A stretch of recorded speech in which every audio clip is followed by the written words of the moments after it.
All right. I want to thank you guys for joining me today. I am really excited about my next guest, Lori. We have actually met on Facebook. We were affiliated with a group some time ago, and we kind of kept in contact with each other. And I was actually on her show, The Enlightenment Show. And so I'm excited to have her here today. She's another super mom doing great things. And during this pandemic, I think it's so important to connect with positive, like minded people as we go through this journey of navigating through what 2020 is going to end up looking like and any years that are following after this pandemic. So at this time, I'm going to give Lori the opportunity to introduce herself, and then we're going to get into the interview. Yes, hi, Lachelle. Thank you so much for having me. I've been looking forward to this for quite some time, and I love your energy. So I'm just Oh, excited to thank be you. here with you. I am Lauri Schoenfeld. I'm a creative expression coach. And what that is I have an inner enlightenment business where it helps support kids, teens, and adults specifically that have PTSD, anxiety, trauma, and triggers to really tap into their inner child through creativity and expression. It's been a very healing journey to give them a voice, but also help them to process and understand some of those deep-seated emotions that they're feeling within their body and their mind that they oftentimes can't completely understand and tap into on their own without using some some healing modalities.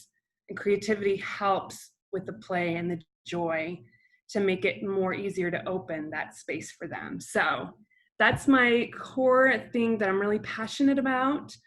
I'm a child abuse survivor myself. Mm.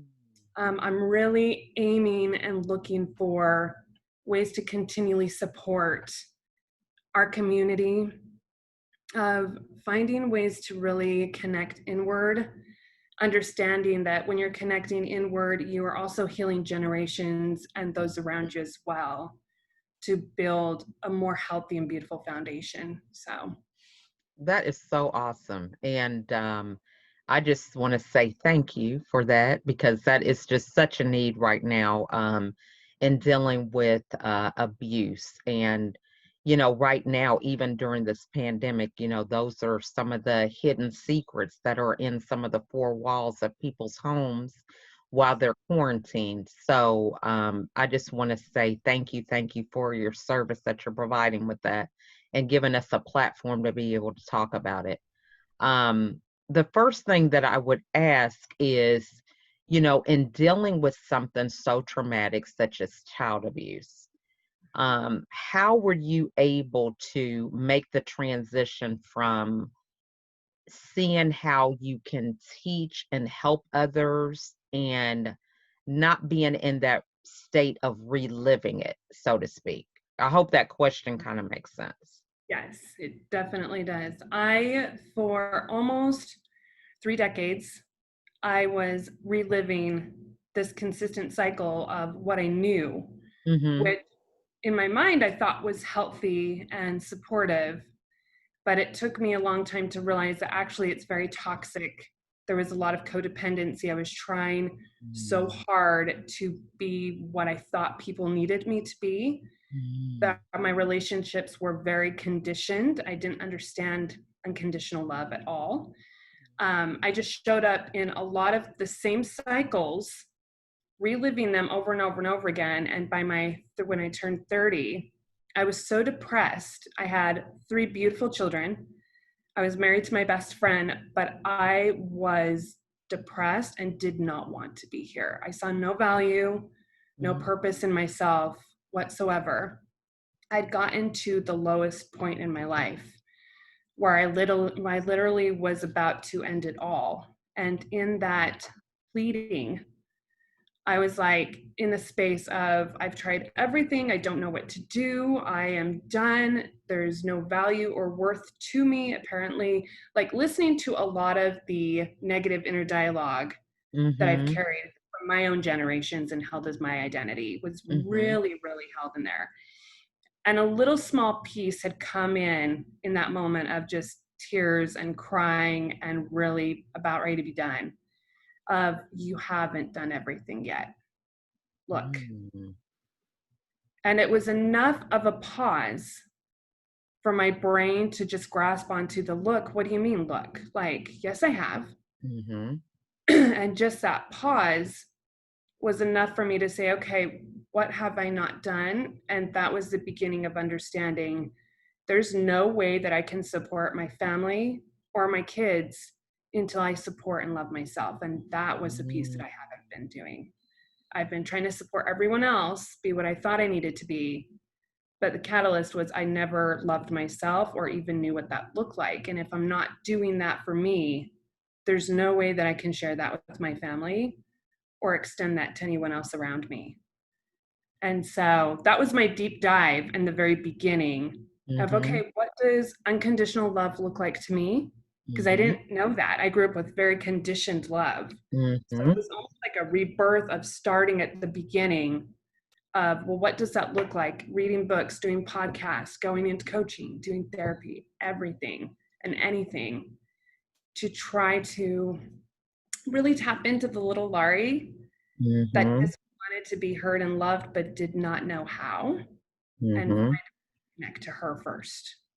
That is so awesome. And what was it that you did, to kind of get in that space to hear? Because I know when I was struggling with my depression, you have the racing thoughts, or you have all the tasks that have to be done. So you're kind of like distracted all the time from the dialogue of really um, having that space to listen or to even think clearly, right? Because you're always thinking about something that's distracting you from that sadness, or something distracting you from, that lack of feeling fulfilled or whatever.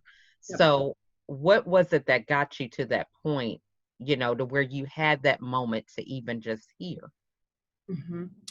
Sitting in the shower and pausing was the first step, because normally I was going, trying not to think about my thoughts or my feelings, pretending they weren't there.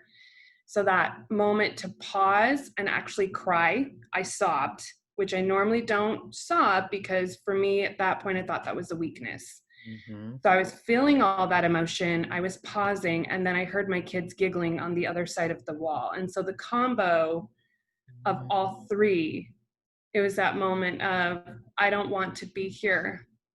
My kids Mm-hmm. could have more, but I heard my kids giggle.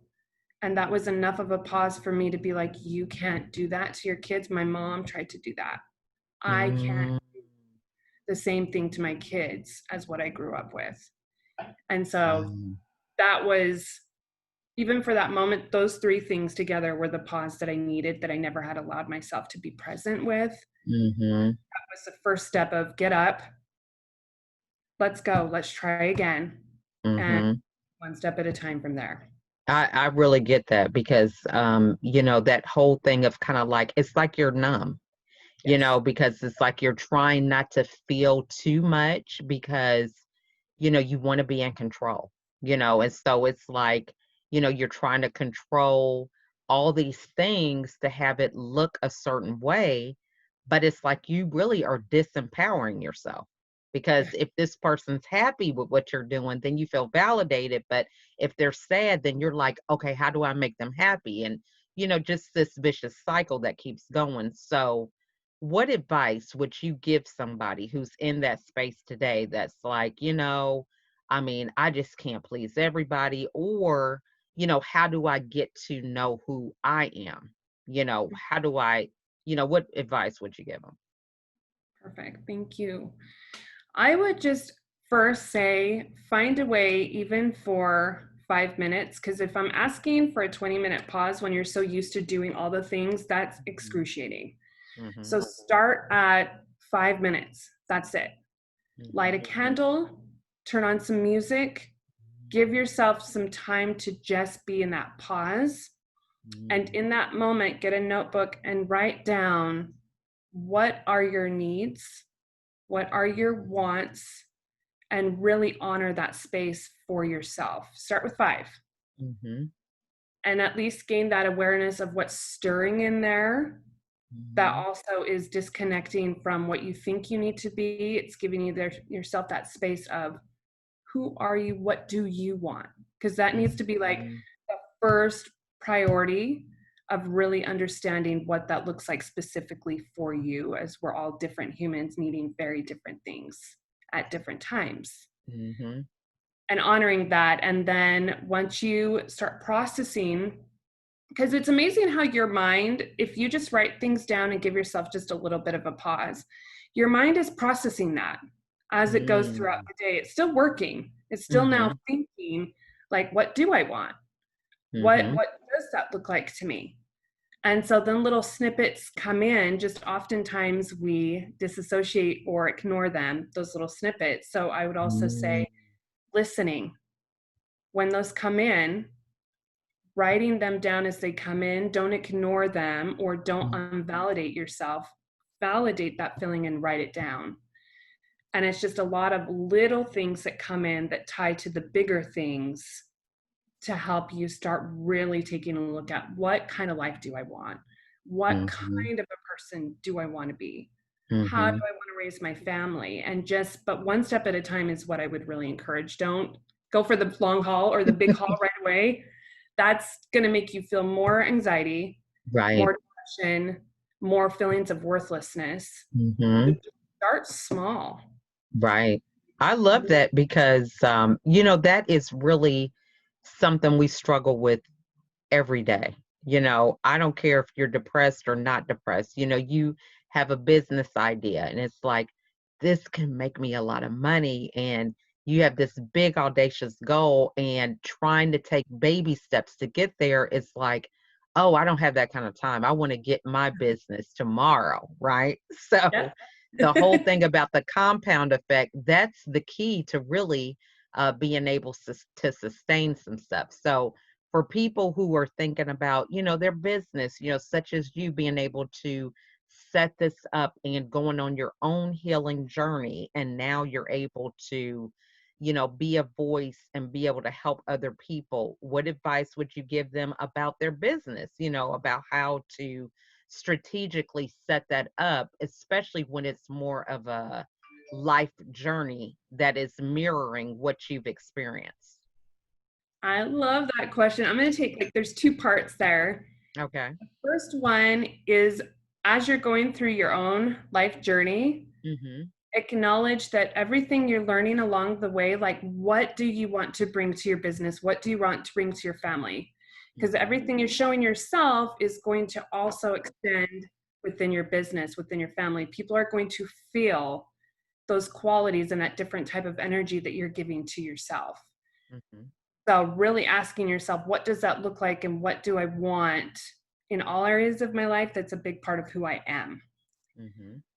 The second part for business, as you're deciding to go into business, again, I love that you mentioned the wanting to go the long mile with the business, because my book, I've been writing a book, and just Oh. yesterday I was like, I just want it to be published like right now. And I had to step myself down and say, okay, I know you want this, you want it on the shelf. Like, I could see it already on the shelf and I would like that right now. But also reminding myself that there is a beautiful space and time for Mhm. everything that is happening in my life to get me to the space that I need to be. And it's going to be on the right time. That I Mhm. need to remember that my part is just showing up and taking that step, and Mhm. trusting that, again, every step that I take is leading me. I'm being led to the end goal, but I have to first show Mhm. up and I take those love steps. that.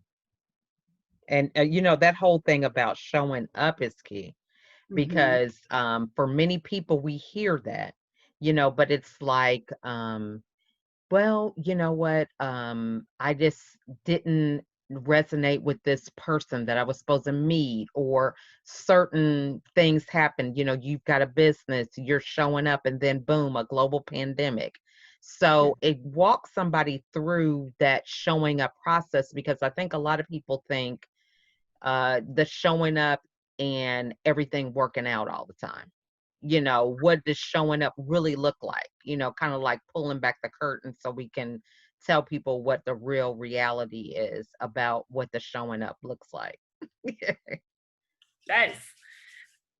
Oftentimes, I don't think we think that when we don't show up, the one that we're hurting the most is ourselves. Mm-hmm. That guilt, we know that we didn't show up, and we know when we're making excuses, Mm-hmm. and we feel that, and that is going against the biggest person is ourselves. But oftentimes we put blame and guilt and excuses. We go into victim mode of, oh, well, someone else did that to me. But really, you're holding yourself in that spot. Mm-hmm. And so showing up needs to be that even though you feel fear and even though you don't know how the outcome is going to be, believing enough in yourself to realize that this is for you. When you step into being somewhere, you are being yourself's number one fan. You're the Mm-hmm. only person that can show up for yourself. No one can show up for you. Mm-hmm. But we often in society, and I even in my codependent relationships, I learned very early on, I'm still learning this. Mm-hmm. I thought that I had to save other people and fix other people. And so for a long time, I waited for other people to show up for me, to give me success, to fix and guide me. And I realized no one's showing up in the way that I want to show up. And it was a slap in the face, but a good one for me to be like, you are the person. You're the only one that can show up to your fear. You're the only one that can show up to your anxiety and to your business goals, to your opportunities. No one else can do that for you. Mm-hmm. So that's a hard truth, but nothing is going to move forward until you step into that discomfort. You I step love that. into that fear and realize Mm-hmm. it's your journey, and that's your calling. It's up to you how you're going to approach and do that. And when you show up, there's no thing as in you're not going to feel fear. You're supposed to feel fear. Like Right. that's part of it. Mm-hmm. I've heard often in the coaching world with different clients of like, I didn't step into it because I was afraid. And I said, but that's the whole journey is like when you step into that fear, you're showing yourself, look at what I just did. Look at Mm-hmm. what I'm made of. Look at what I can overcome that I didn't think that I could do. But I Mm-hmm. just did that thing. And Mm-hmm. that's a big part of it too. So, Right. I mean, you brought up so many good things because,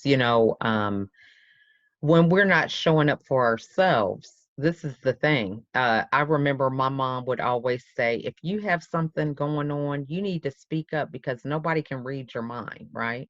yeah. And the things that we have going on in our mind, nobody can see unless we bring them up. Mhm.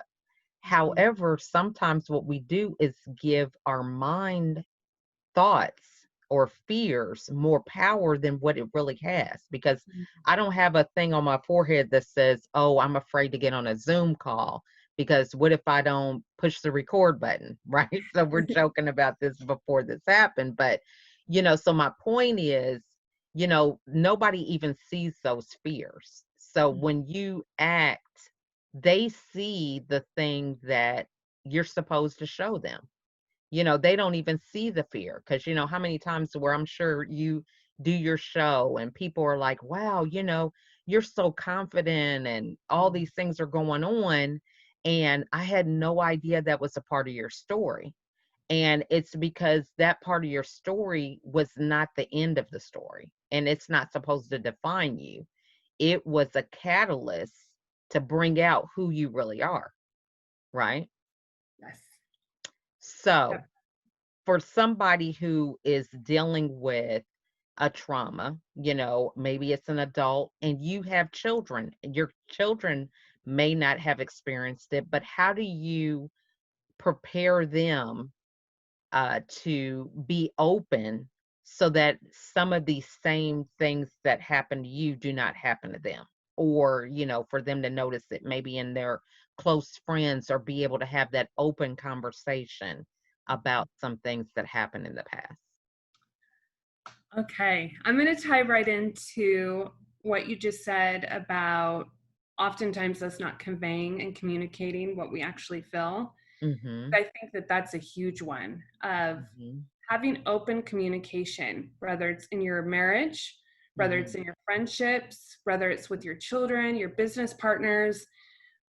It's so vulnerable to be open. And I think that's why a lot of us oftentimes have taught ourselves through different experiences. Like, I can't do that. That's scary. It may not be received well. But it's really important when you go into a relationship or you're talking to anyone of, I'm not really sure what I'm supposed to do here. Can you explain to me how I can support you? Can you explain to me Mm. what you need? Because I want to be here for you. I just don't know what that looks like. Mhm. Doing even in business, I know oftentimes when you're talking to business partner, maybe they say something and you don't completely understand what they're saying. It feels super uncomfortable to be like, I'm not sure what you just said there. But by Mm. not having that open communication, now you've had this disconnect where your common goals are not going to meet because they're thinking one thing and you think you know what they said, but you're still not sure that it's exactly what they said. So you're already starting out this relationship with confusion and chaos and Mm. all these different emotions that are the opposite from what you want to bring in the relationship. That's And it. even with my kids, when there's moments I still have anxiety or I still have PTSD come up. Mhm. I know, like when I'm feeling it, I'll say to my children, hey guys, mom is feeling a little nervous right now. I would love to talk to you in just a minute. I just need to go have some time to just breathe for a little while. But I want to hear what you have to say. I will be right back. And so that way Mhm. is showing them mom is self-soothing. She's taking care of herself. She's Mhm. acknowledging that she's got some conflicts that she's going through right now. But I'm also listening and still paying attention, and they know that their needs are important, that I'll be right back. And I think Mm. that's so important for children to see, oh, if mom is self-soothing, I can do that. I can Right. feel what I want to feel, but there's healthy ways that I can go about doing that versus unhealthy ways and what the different ways are, that what that looks like. I love that. Because I think so many times as parents, we're like, we want to shelter our kids from the angry mom or the mom who's frustrated, and so when we hide those elements of ourselves from our kids, they never see them.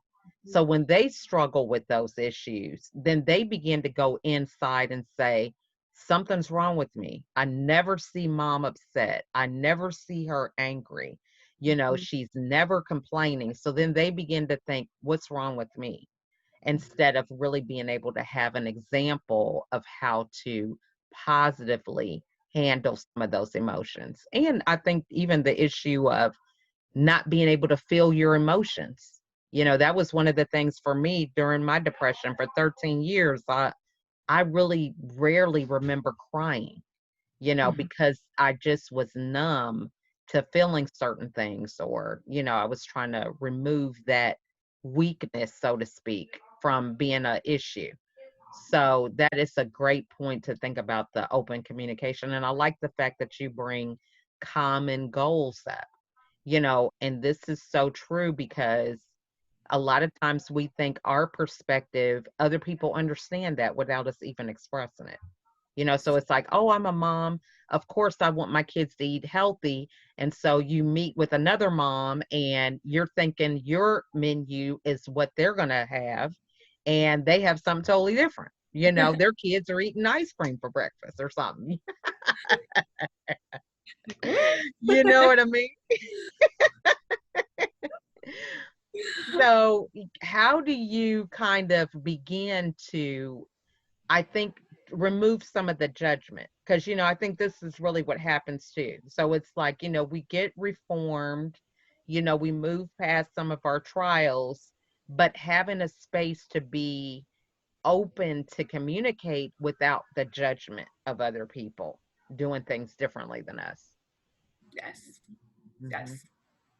Yep. I think a big one too, at least on my journey, was also writing down a list of things that I should, because those shoulds are the things that get you really into trouble versus the Mhm. things that you want for yourself or need for yourself.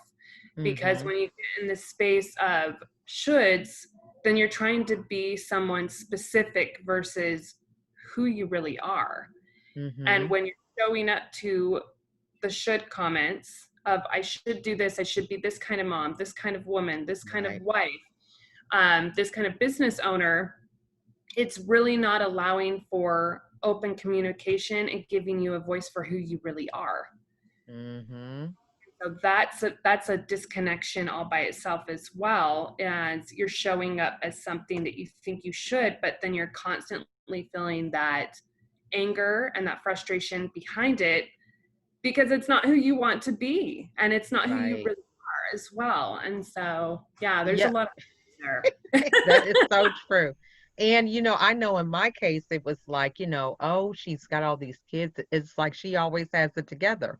So if somebody invites you somewhere, there's so much backstory to that. It's like making sure you have the right outfit. Then you have to have it ironed or all this other stuff. And so when you say yes, there's all this baggage that comes with that yes, because you are portraying this person as if you're that person every day, right? And so that's where the pressure lies. So it's like they're being who they are, and you're sitting here being this persona of what they're thinking you are, and you're exhausted before you even get to the meeting or whatever. So, I mean, to be free of that is just amazing. So, tell somebody how they begin to take their power back. Because I know a lot of times when we have this outward pleasing of others or, the right environment, that's really giving our power away because,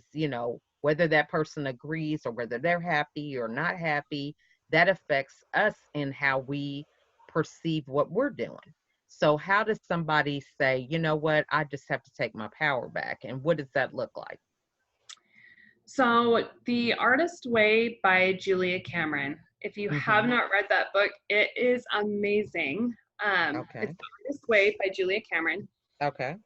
When right after I had that moment of, okay, I haven't done everything yet. Here's the next steps I need to take. It that was one of the first things that I started doing. And something that she recommends that I still to this day, 6 years later, I do this every single day. They're Mhm. called morning pages. And what they Mm. are 3 longhand pages of writing, not the Dear Diary. Today might Mhm. be today, but like you don't cover up how you're feeling. It is literally going in the space of your pages and Mhm. writing out all your frustration, all your anger, all your thoughts, Mm. everything that's coming in as they are unfiltered. And once you start doing that, it begins to help you process what's yours versus someone else's. But it Mm. also helps you to gain awareness of different things within yourself that you're wanting to create for your life. It's Mm. also helping you process your feelings and your emotions as well. And that I totally forgot your question. Like I was going into this and then like I don't know where we're That's going. some good stuff, okay? Those are some good building blocks right there, okay? But the question was about getting your power back. So I Yes, think you're going in the right direction, okay? thank you. I got it. It's right We there. Yes. super moms, look, we got some superpower in our head. We know what we're talking about. Nobody else may know, but we got that mom language, right? Yes, we do. Thank you, Shelly. Got my antennas back. Here we go. Right. So, finding your feelings, Mhm. writing out your awarenesses of who you are and who you aren't really helps you to find your voice. And when Mhm. you start finding your voice, that is really the first step of getting your power back, of recognizing all those times when certain things had come in and you ignored them as, oh, it's not that big of a deal, or that's not mine, or I shouldn't do that right now because I should be doing this instead. it really helps you to find your voice through these pages. And the Mhm. more you do it every single day, there are different things that continue to come up.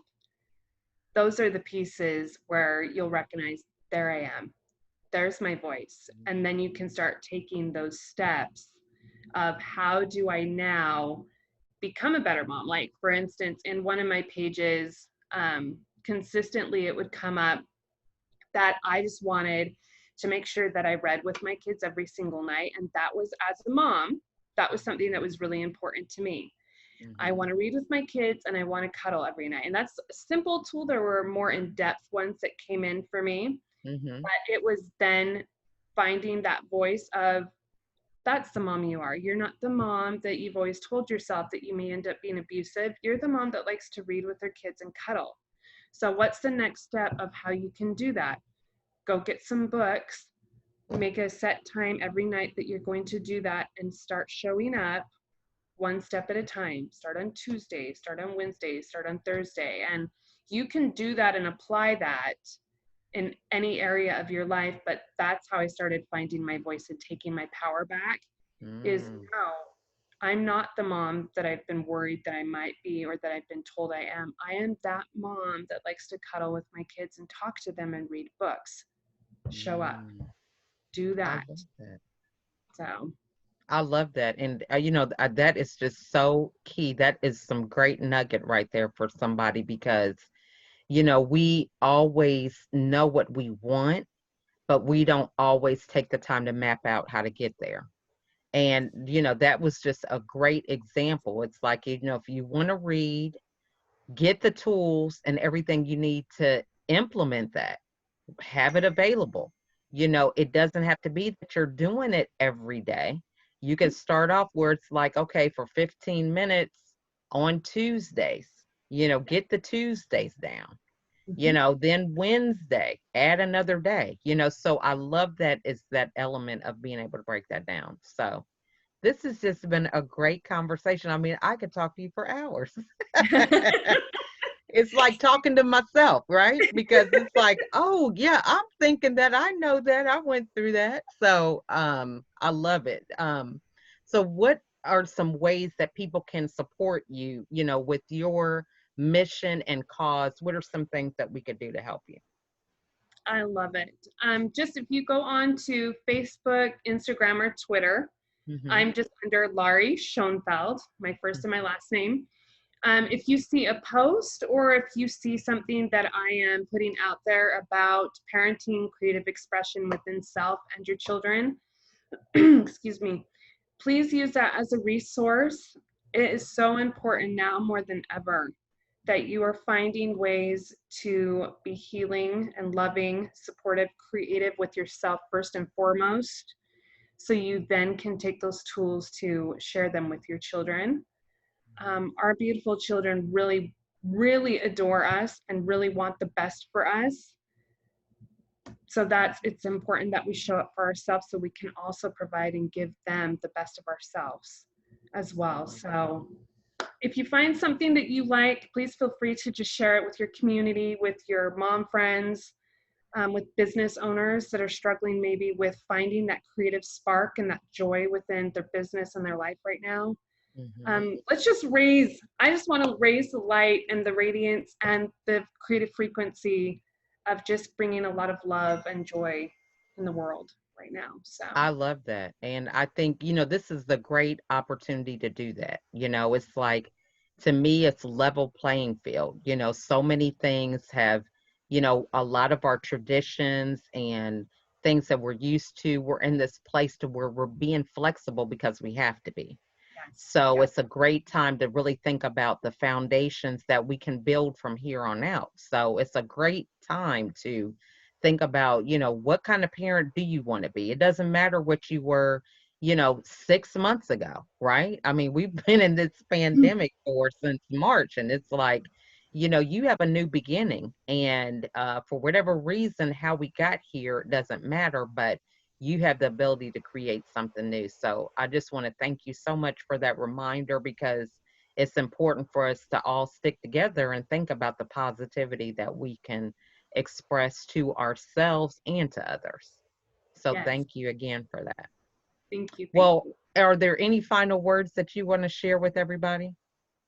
I'll just piggyback on what you just said because it was so beautiful. Of every single day is a new opportunity, and it is a new chance. And what you did yesterday doesn't need to be your tomorrow. It's up to you how you want to show up for yourselves. It's not the end. It can always be a new beginning if you choose it. I love that. So, well, thank you so much, Lauri. I am so excited that we finally got together. You guys don't know half the backstory, right? Some things are not made for video, right? Michelle's But been so glad that you were able to join me, and I look forward to us getting together again soon. I'm looking forward to it as well, and I very much enjoyed chatting with you today, Lachelle. Thank you so much. You are so welcome. Well, you have a wonderful day, okay? You too. You take care. All right.